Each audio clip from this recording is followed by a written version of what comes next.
Afinal de contas, o que são interseccionalidades, né? Quando nós falamos sobre isso, a gata me atrapalhando, socorro!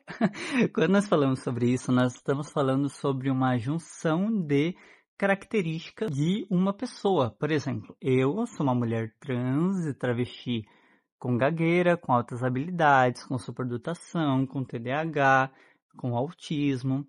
Entendem? Existe uma junção de fatores, assim como também, tá? Não são só fatores de marginalidade. Eu sou uma mulher branca, né?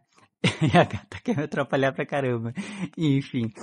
E, por exemplo, né? Normalmente essas pessoas que criticam as pautas de identidade são pessoas com muitas identidades, identidades que não são marginalizadas. Por exemplo, são homens, brancos, héteros, cis, normativos, sem deficiência. Só nisso daqui eu já contei 6 identidades, tá?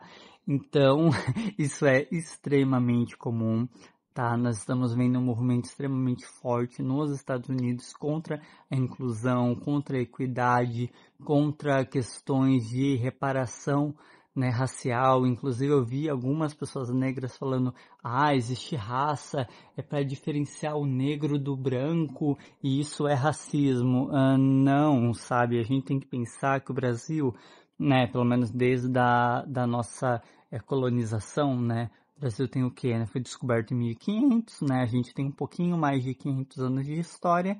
Destes, mais de 300 são em base da escravidão.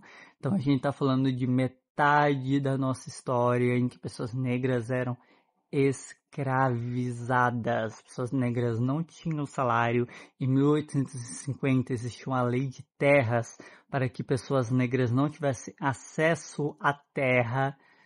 Tá, e daí a gente tem que pensar também que em 1888, quando acabou a escravidão, entre aspas, as pessoas negras foram chutadas das casas de engenho numa sociedade em que existiu o racismo muito mais enraizado, muito mais agressivo, onde não queriam pagar salário, queriam pagar banana para pessoas negras, e que ainda existia uma lei de terras para pessoas negras não acessarem, entendem, as terras. Então a gente tem que ter muito cuidado e pensar nas identidades com cuidado e pensando principalmente na estrutura.